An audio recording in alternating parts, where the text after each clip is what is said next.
Two experienced twin brothers vanished without a trace during a quiet fishing trip on Pine Gulch Reservoir. No bodies, no boat, and no explanation. Someone had cut their fuel line and watched from a hidden cove, letting them drift silently toward their deaths. For 14 years, the lake kept its secret, until a record-setting drought lowered the waterline and exposed what had been buried in silence. What investigators found stunned the nation, and proved that justice doesn't always rise fast, but it does surface. It was 6:42 a.m. on June 21, 2008, when twin brothers Kyle and Mason Everett launched their 14-foot aluminum fishing boat from the cracked concrete edge of Pine Gulch Reservoir. The lake, remote, high altitude, and mostly fed by snowmelt, sat low that year, a consequence of an unusually dry spring. The sky was clear, windless. Temperature at launch time was 54 degrees Celsius. They told their mother they'd be home by noon.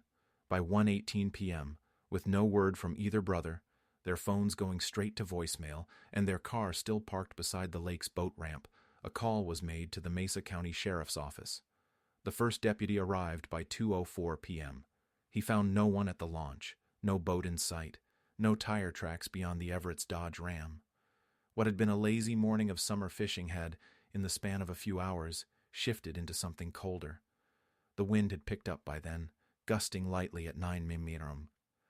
What made the scene especially troubling was how clean it looked. There were no signs of a rushed departure, no gear scattered, no cooler overturned. Both brothers were experienced on the water. Kyle had worked 2 summers as a fishing guide in Alaska. Mason had logged over 300 hours operating small watercraft. They wore life vests, always. Their tackle was neatly stowed in the truck bed. Whatever had happened, it had been fast. Quiet. By 3:35 p.m., a second deputy expanded the search on foot, walking the southern shoreline for any sign of wreckage or debris. Nothing. Not even a ripple suggested where the twins had gone. Lake depth near the boat ramp measured 38 feet. The deeper channels plunged to 102 feet, according to Bureau of Reclamation maps last updated in 2002. Sunset at that elevation, 7,170 feet above sea level, came late. By 8:11 p.m., the lake had fallen into darkness. That night, searchers from Mesa County SAR brought in portable floodlights and thermal scopes. They found no heat signatures on water or land. The next morning, June 22nd, the sheriff's office released a brief public statement.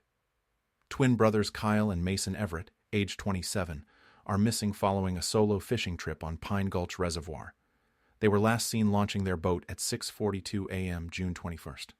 Their vehicle remains at the scene. A multi-agency search is now underway. That same day, the Water Patrol brought in a low-frequency sonar sled. It made 3 passes over the central and southern basins. No anomalies, no oil slick, no aluminum reflectivity that would indicate a submerged boat. Locals began to speculate. "Those boys knew the lake," one rancher told the press. "If they're gone, someone wanted them gone." Their family pushed back hard on theories of an accident. "They weren't drinking. They weren't careless," said their older sister Marla during a phone interview. "They were 2 halves of the same mind. Whatever happened, they didn't do it to themselves." As the first 24 hours closed, a tracker spotted what looked like partial boot impressions leading away from the eastern cove. A spot where cell service failed entirely. A single water bottle, sun-bleached and half full, lay 10 feet from the brush line. It was Mason's brand. But the trail ended abruptly, swallowed by loose shale and pine needles. No prints, no drag marks, no blood. By dusk on day 2, the prevailing theory was simple. Either the boat capsized or they encountered someone on the water, but with no evidence of either, investigators were left with an open-ended question. Why had the fuel log at the marina shown no refill for their vessel? The twins typically topped off before every trip. Records showed their tank hadn't been touched since June 3rd, yet no fuel canisters were found in the truck or on shore.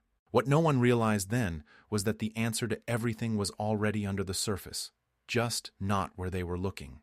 At 5:12 a.m. on June 22nd, barely 24 hours since the twins had disappeared, the The first official search grid was drawn on laminated topo maps laid across the tailgate of the sheriff's water unit. The lake was divided into 9 zones based on historical depth, wind pattern simulations, and proximity to shore. The weather was holding, 53-degree, wind at 5 mil/imps, but tension was climbing fast. Deputy Carla Hayes, who'd responded to the initial call, briefed the team. There's no indication of an accident, no debris. That doesn't mean they didn't capsize, but we'd expect something. A paddle, cooler, life vest. Her voice caught a moment. We're missing 2 experienced boaters. That boat isn't shallow draft. It doesn't just vanish. The call that triggered the response still haunted her. It had come in from their mother, 14 hours after the boys were due home. 9/11 transcript, June 21, 2008, 1:18 p.m. Dispatcher, Mesa County 911, what's your emergency? Caller, female. My sons, they never came home.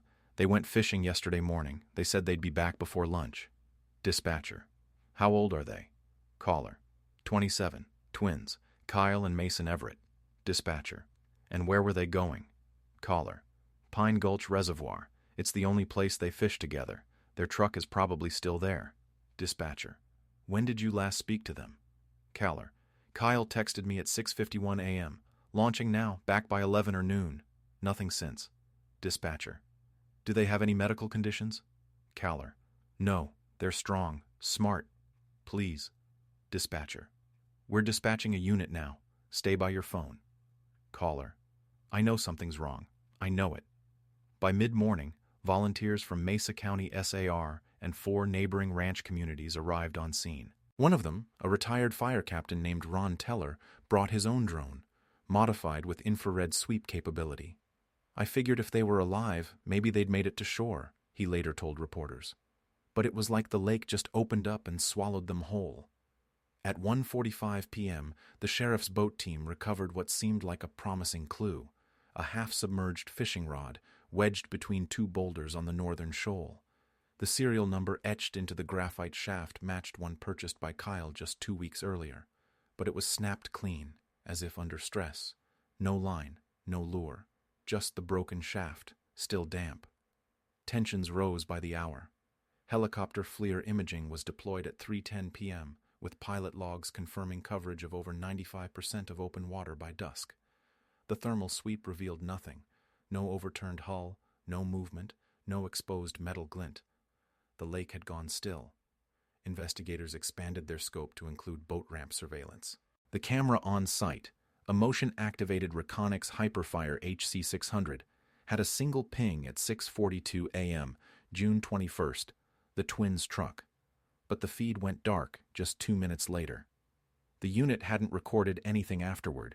Investigators confirmed the SD card had been wiped, not corrupted, but erased manually. The presence of that erased footage shifted the mood.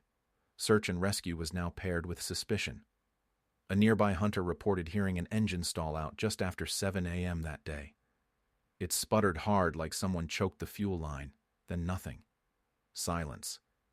The sheriff's office marked this detail, but couldn't yet confirm its source. They needed more. Divers prepared for descent, but were cautioned.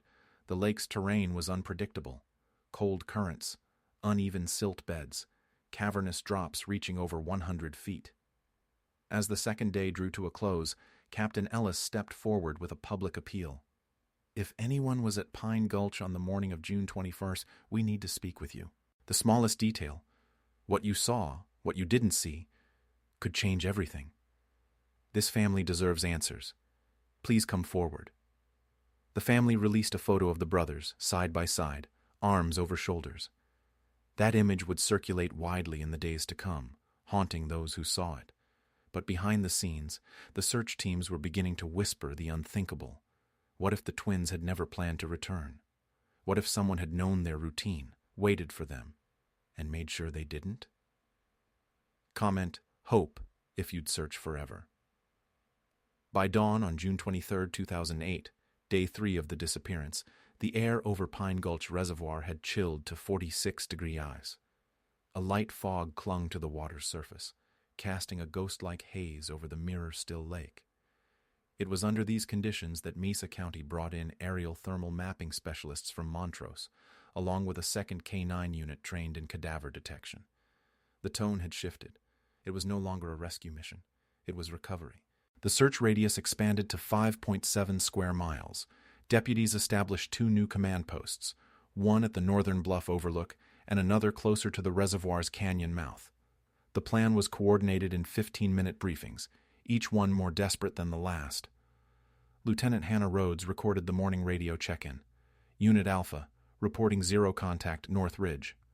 Unit Charlie, sonar sweep beginning Sector B through D. Command, we're still flying blind out here. Visibility, poor, no surface activity. At 10:08 a.m., the first thermal drone from Montrose began its sweep. It was a Matrice 210 RTK, fitted with a Zenmuse XT2 dual payload camera. On its third pass over Sector F, a zone along the steepest bank of the lake, it caught a heat signature. The reading was faint, but registered at 62 degrees, just slightly above ambient water temperature. Divers marked the coordinate, lat 388494, N long 107.8562 W. 3 volunteer divers entered the water at 11:36 a.m. Visibility dropped below 5 feet within 10 meters of the descent. A logbook entry described it as absolute blackout, feels like swimming through tar. No objects were found. The heat source never reappeared. Just past noon, local media arrived. KLDK Channel 9. News aired a breaking bulletin that featured drone footage of the shoreline, clipped with overlays of the brothers' high school yearbook portraits. Within hours, social media picked up the case. Everett twins trended locally on Twitter. By evening, true crime forums were already spinning theories, some grounded, others reaching into obsession. At 2:11 p.m., a volunteer reported an item tangled in reeds just east of the shoreline. It was a torn fabric scrap, green nylon, soaked, partially faded. Kyle's fishing vest was green. Lab analysis would later confirm the fiber matched the vest's weave. Trace blood was found, though too degraded for typing. This discovery kicked up intensity at the command site. Deputies brought in a new sonar array, a Kongsberg EM-2040, capable of resolving metal outlines beneath sediment up to 600 feet. Scans began that same evening, focusing on sediment-heavy zones where water depth exceeded 90 feet. Nothing stood out, just the same opaque silence. By day 4, the lake's drawdown revealed old scars, tree stumps from the flooded valley, skeletal remnants of fence posts from before the dam was built. But of the boat? No trace, no skid marks, no aluminum fragment, no oil film. It was as though it had never been there at all. A journalist on site, Julia Penrose, spoke with a local ranch hand who claimed he'd seen something strange the morning of the twins' launch. "You saw a boat?" "No, I saw 2 boats." "And you're sure?" "I know what I saw. One was theirs. The other was sitting just off the point. No lights. Didn't move for an hour." "Did you report it?" "Didn't know it was important until now." That tip was passed to the sheriff's office. A search for any secondary craft registered to Pine Gulch that day turned up no matches. All boats logged between June 15, 21 had accounted for owners. None reported near the lake during the twins' trip, which meant if a second boat had been there, it wasn't logged. The timeline grew murkier. The idea that someone had been waiting, unregistered, untraceable, started to gain traction behind closed doors. Captain Ellis again addressed the press late on June 23rd. "At this point, we are confident the Everett twins entered the water. We are not confident it was accidental. We urge anyone with photos, footage, or memories of that morning, no matter how small, to come forward." Still, the family held on to hope. Their sister Marla issued her own plea: live on camera. If you've seen something, anything, if you know something, this is your moment. Please, don't stay silent. But that night, as light rain began to fall across the canyon rim, searchers packed up for the day with more questions than answers. The boat was gone. The brothers were gone. And with no surface evidence, no confirmed witnesses, and no distress signal, one thing became clear. Whatever had happened on Pine Gulch had been planned. By June 25, 2008, Day 5, the Everett case had gone national. Morning segments on CBS Early Show and NBC's Today both featured the story. Twin brothers. A pristine lake. No bodies, no boat, no clear crime scene.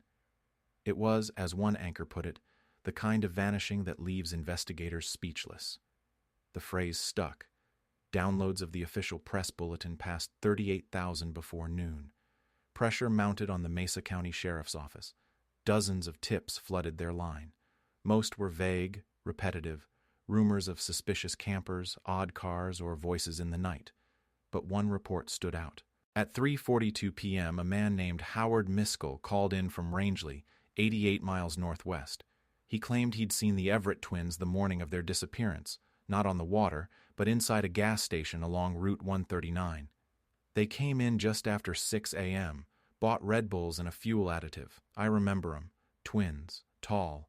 One had a scar on his chin. That detail, the scar, was correct. Kyle Everett had a faint but visible scar from a skateboarding accident when he was 15.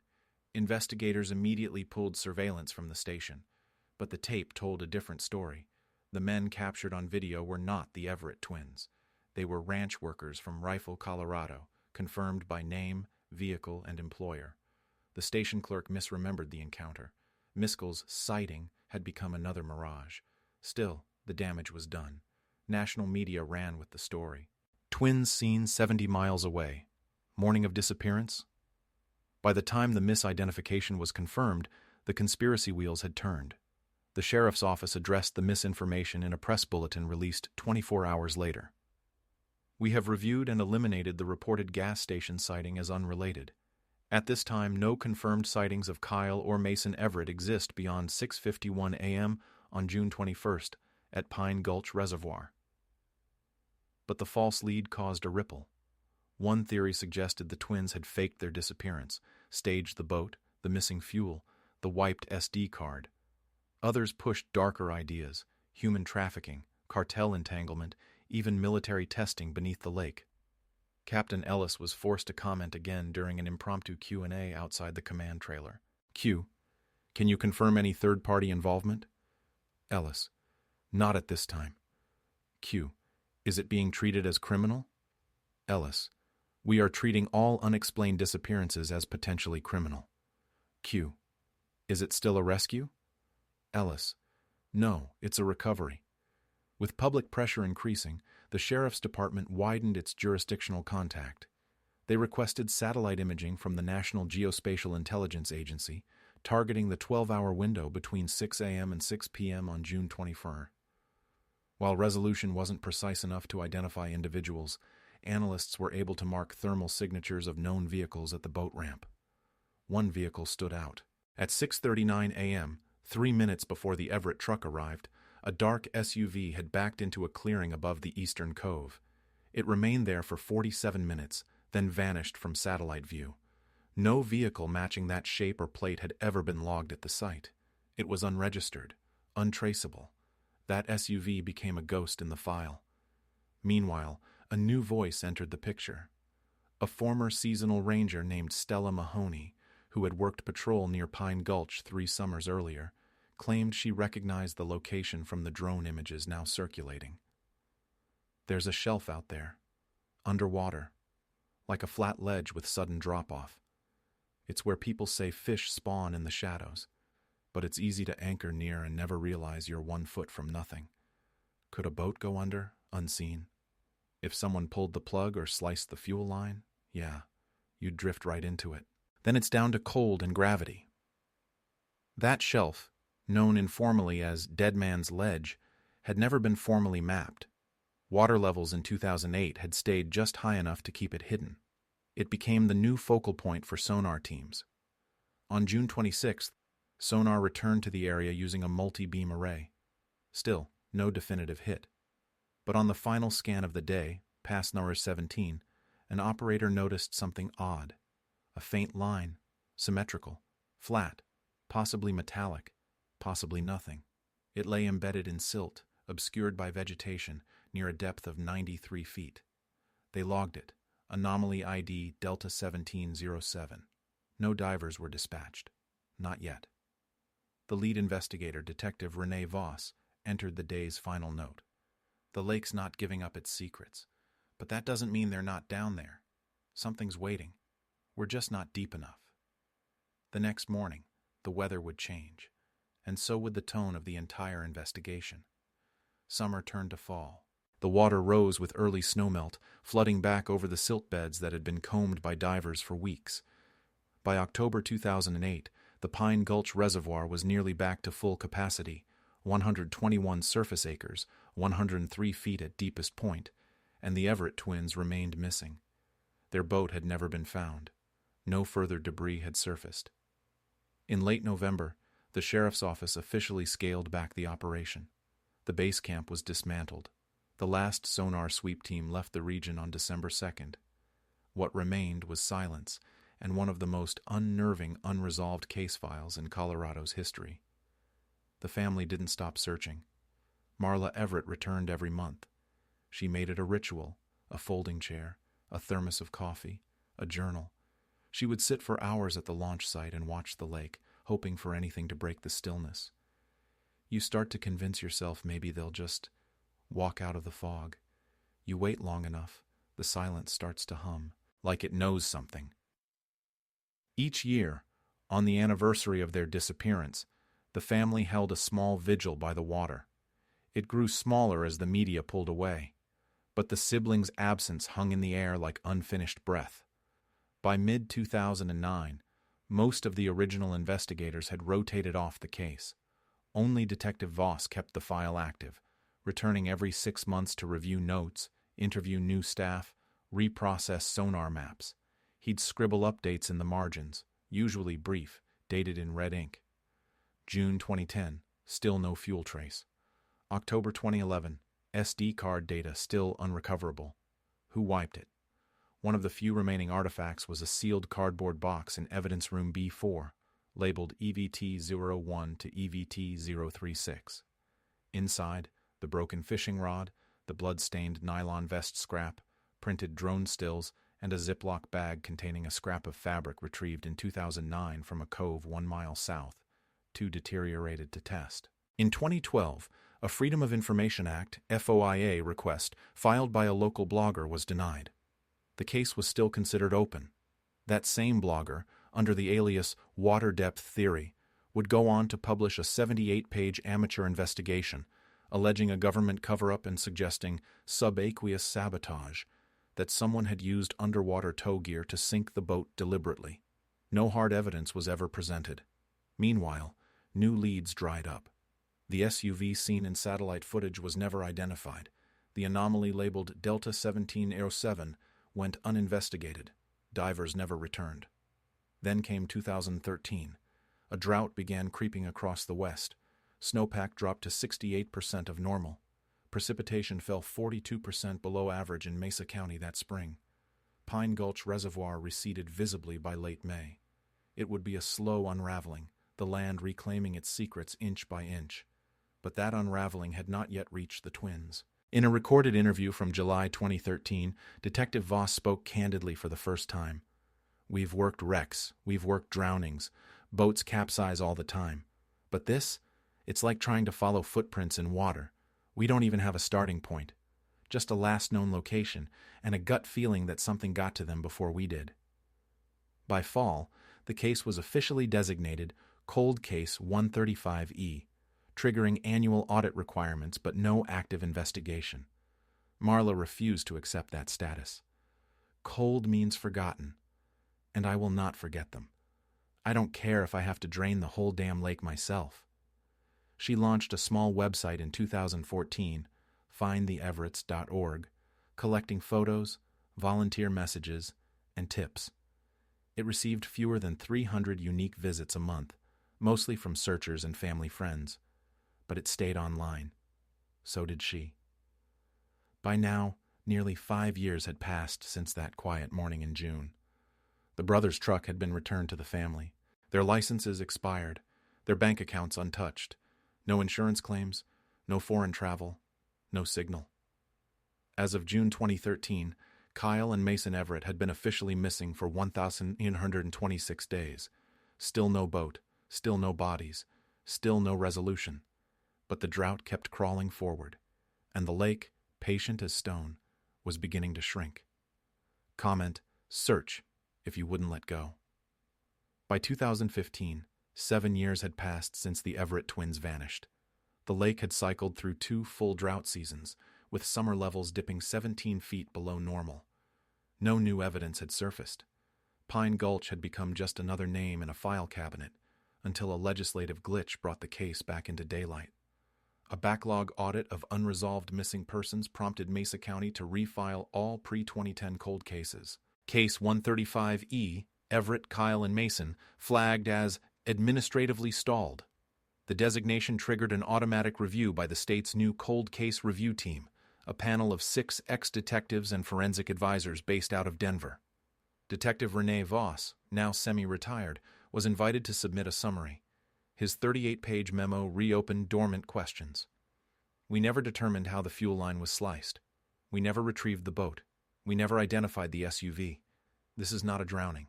This is an engineered disappearance.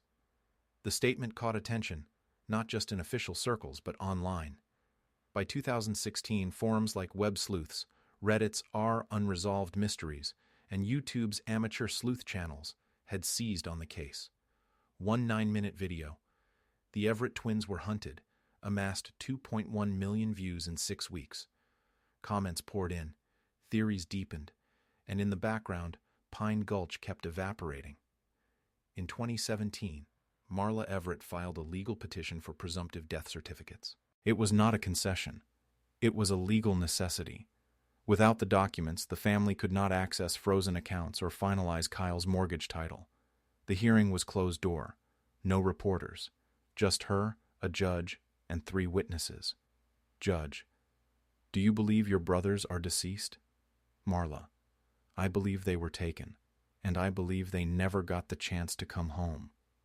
The petition was granted. On May 22, 2017, Kyle and Mason Everett were declared legally deceased. Their death date was set retroactively, June 21, 2008. Cause: undetermined. Ironically, the declaration reignited interest. A legal death without a body always leaves a trace of doubt. Viewers returned. Blogs resurfaced.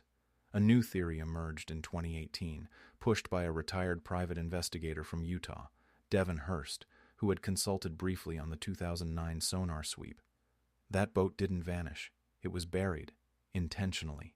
And whoever did it used the drought to time their escape. The idea sounded far-fetched, until Hurst published a partial terrain analysis of Pine Gulch's western basin, showing how fluctuating lake levels could obscure larger objects if they slid off a shelf and settled beneath sediment. His model showed one spot in particular, Zone 3C near Dead Man's Ledge, that hadn't been rescanned since 2008. Zone 3C was marked as unstable sediment shelf, and sonar crews had avoided it due to risk of underwater collapse. By late 2019, Hurst's theory reached the attention of Amber Cole, a young detective new to the Mesa County Cold Case Unit. Her background wasn't in homicide, it was digital forensics. But she saw something others had missed. The gas station SD card from 2008, the one deemed unrecoverable. Cole sent it to a private lab in Massachusetts, where advanced photonic layer reconstruction had begun to revive partial data from corrupted flash memory. What came back was only 6 seconds long. The final frame before corruption showed Kyle Everett, face barely visible, reaching into the truck bed.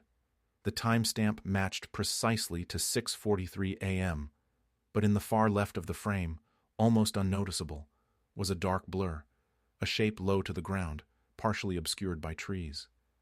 I'm not saying it's a person, Cole said, but I'm saying there was something else at the scene, something moving. It was the first new piece of evidence in over a decade. Still, nothing concrete, no license plate, no reflection, no sound. Yet the idea had been seeded. Not only had someone else been there, but they'd been watching. By the end of 2020, the water had dropped to its lowest point since the dam's construction. The lake was now down 26 vertical feet, exposing shorelines unseen since the 1970s. The question returned, if the boat never left the lake, why hadn't it surfaced? Something was holding it down, something intentional, something placed. In spring of 2021, a plan was quietly proposed. A new kind of sonar, a different kind of descent, one that wouldn't avoid Zone 3C, but target it. April 12, 2022. The lake was still. Thin clouds veiled the morning light. No press, no noise, just two recovery divers kneeling by their gear at the edge of Pine Gulch. 14 years ago to the week, Kyle and Mason Everett had launched from this very spot. Now, the water was giving them back. The Mesa County Sheriff's Dive Unit, along with Blue Grid Subtech, had confirmed it. The boat found submerged in Zone 3C matched every known detail. Aluminum frame, registration plate. Even the missing tackle box was there, cracked but intact. Divers Mendoza and Callahan descended at 7:10 a.m. Visibility was just under 5 feet. Air temp, 51 degree. Water temp, 43 degree. Dive log, 438. Audio record. Mendoza, at 76 feet, boat confirmed, hull resting flat, port side facing west. Callahan, I see them. Both seats occupied, no struggle. Still belted in. Command, proceed with exterior scan. Confirm fuel system condition. Mendoza, fuel lines cut. Clean slice, midline, no abrasion. Callahan, that's deliberate. This wasn't wear and tear. The wreck told a quiet, deliberate story. The battery had been removed. The cordage near the rear cleat suggested the boat had once been anchored, then released. Both life jackets remained stowed, never worn. Inside one pocket, a folded map, still sealed in plastic. A GPS bracket lay loose on the floorboard. Nearby, the ROV had located a knife buried in silt. Serial number etched faintly into the hilt, CHN 22319, unregistered, wiped clean. The boat didn't capsize, Cole said. It was sent. By 8:02 a.m., divers had recovered both sets of remains.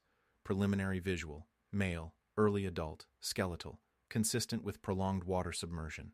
No signs of trauma, no breaks, no escape. It was like they waited, Mendoza later told press off record.